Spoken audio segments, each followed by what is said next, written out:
কি এত সুন্দর খাবার সাজানো দেখে ভাবছো তো এত আয়োজন কি জন্য?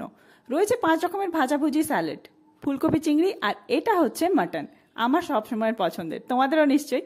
দই কাতলা ছিল, চাটনি, পাঁপড়, মিষ্টি, পায়েস, সব কিছুই রয়েছে। আর এই যে আমার বরবাবু ওখানে খেতে বসেছে।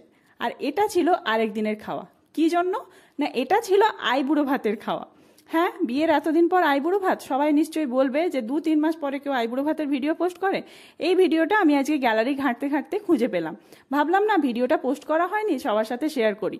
বিয়ের আগে তখন অনেক ব্যস্ততার মাঝে এই সমস্ত ভিডিও কোথায় চলে গেছিল আমি আর খুঁজেও পাইনি, আর খোঁজার টাইমও হয়নি, আর শেয়ারও করা হয়নি।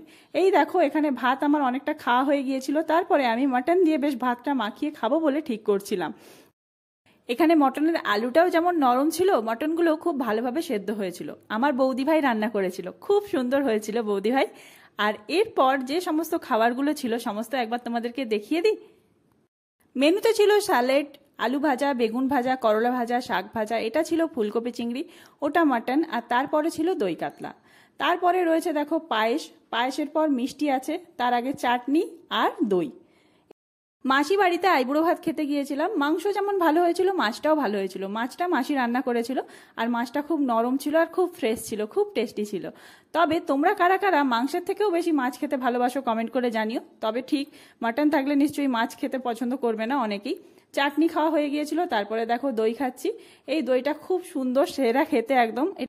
এত কিছু খাওয়ার পর পেটে আর জায়গা ছিল না, তবে মাসি বেশ গাঢ় করে দুধ দিয়ে পায়েসটা দারুণ করেছিল, তাই ওটা ছেড়ে আসিনি। বিকালে আসবার সময় আমি পায়েসটা খেয়েছিলাম। তোমরা দেখে বুঝতে পারছো পায়েসটা কত ভালো হয়েছে। টাটা, সবাই ভালো থেকো।